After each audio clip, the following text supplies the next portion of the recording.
O primeiro movimento sindical em busca de melhores condições para as empregadas domésticas surgiu por iniciativa de uma mulher preta. Olá pessoal, tudo bem? Sejam bem-vindos ao meu canal. Meu nome é Andresa Tavares e hoje eu vou falar com vocês, contar um pouco sobre a história de vida e a luta sindical de Laudelina de Campos Melo. Laudelina nasceu no dia 12 de outubro de 1904.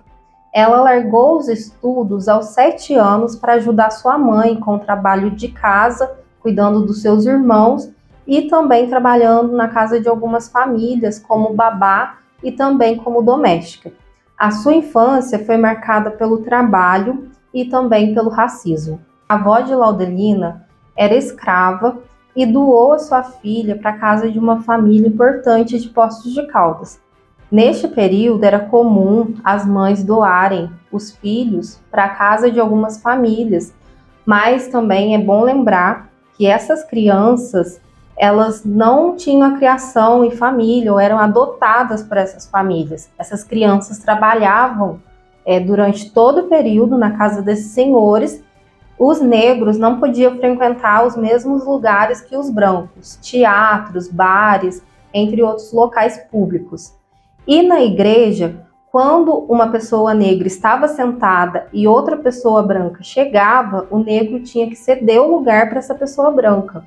Laudelina relata que em um domingo, o capataz da família onde a sua mãe trabalhava foi buscar a sua mãe tinha algumas coisas para fazer e mandaram ele buscar a mãe de Laudelina. Recusou aí, pois além de estar no período de descanso dela, ela tinha algumas coisas para fazer, alguns doces para fazer, e o capataz deu algumas chibatadas na mãe de Laudelina. E ela, super furiosa, Laudelina pegou e avançou nesse capataz, quase matando ele.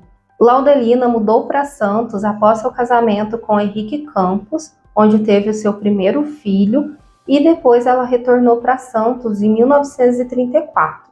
Iniciou sua carreira política na década de 30, onde ela se filiou ao Partido Comunista Brasileiro e militou pela Frente Negra Brasileira, entidade que depois, posteriormente, virou um partido. Por iniciativa de Laudelina, em 1936, iniciou o primeiro movimento sindical em busca de melhores condições de trabalho para os empregados domésticos.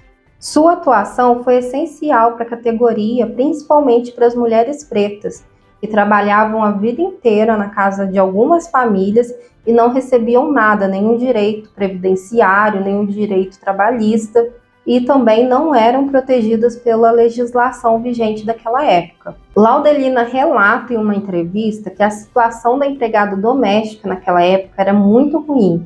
A maioria trabalhava por décadas na casa das famílias e quando elas ficavam idosas, elas eram descartadas, jogadas na rua, sem direito nenhum, e elas ficavam compadecendo nas ruas até morrerem.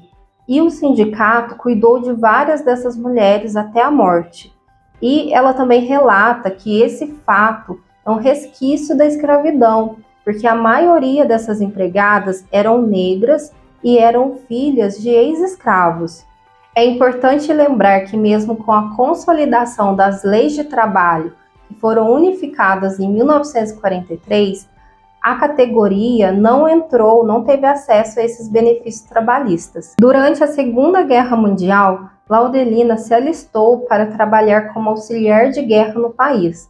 Ela relata que Hitler foi o maior carrasco que existiu naquela época, que ele eliminaria todas as raças que não fossem ariana, principalmente a raça negra.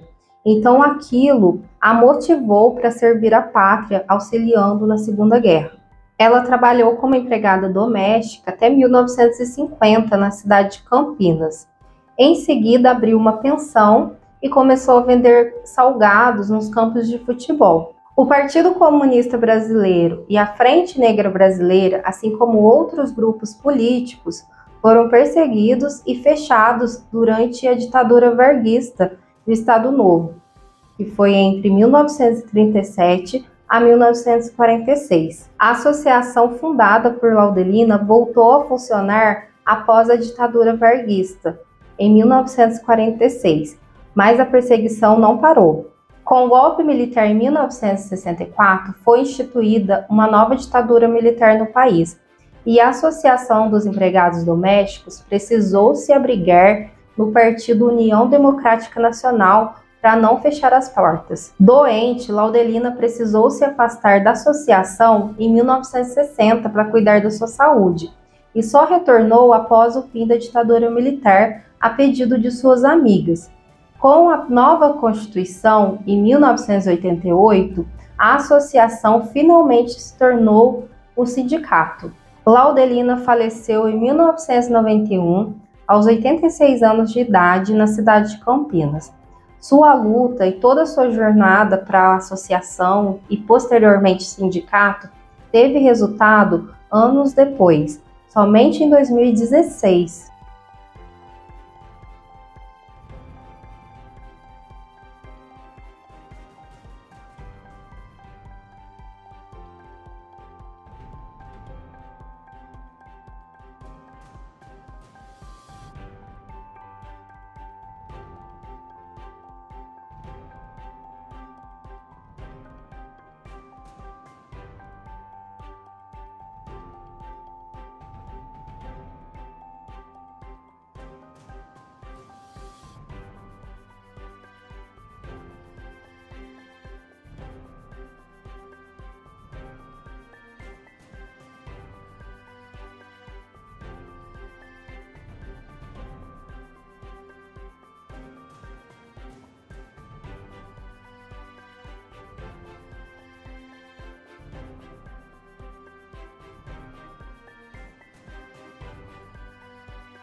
A trajetória de Laudelina foi muito importante para a construção desse sindicato. É triste ver que essa conquista aconteceu décadas depois, principalmente após a sua morte. Então, a Laudelina deixou um legado muito grande e ela foi fundamental para que isso acontecesse em 2013, com a aprovação da PEC das domésticas. Mas, por outro lado, a gente vê que a luta do nosso povo, do trabalhador, das mulheres, dos homens negros, é uma luta que é muito devagar, acontece a passos lentos e o resultado vem décadas, anos depois. E isso só mostra um retrato da sociedade, de como as leis trabalhistas são atuais, principalmente voltado aos empregados domésticos. Trata muito o nosso passado escravagista, que reflete até os dias atuais, porque até hoje a gente vê casos de denúncias de pessoas que são mantidas a vida toda trabalhando na casa de famílias, que não recebem e vivem em condições, ou viveram durante anos em condições, décadas, em condições análogas à escravidão. Então a gente vê que ainda há muito a ser mudado, ainda há muito a ser melhorado, e a gente só está no começo dessa luta. Eu espero que vocês tenham gostado de conhecer um pouco sobre a história de Laudelina e toda a sua luta em prol dos empregados domésticos. Se você gostou desse vídeo, eu peço que você curta, se inscreva no meu canal e me siga no meu Instagram, Andresa Tavares. Eu vou ficando por aqui e até o próximo vídeo. Tchau!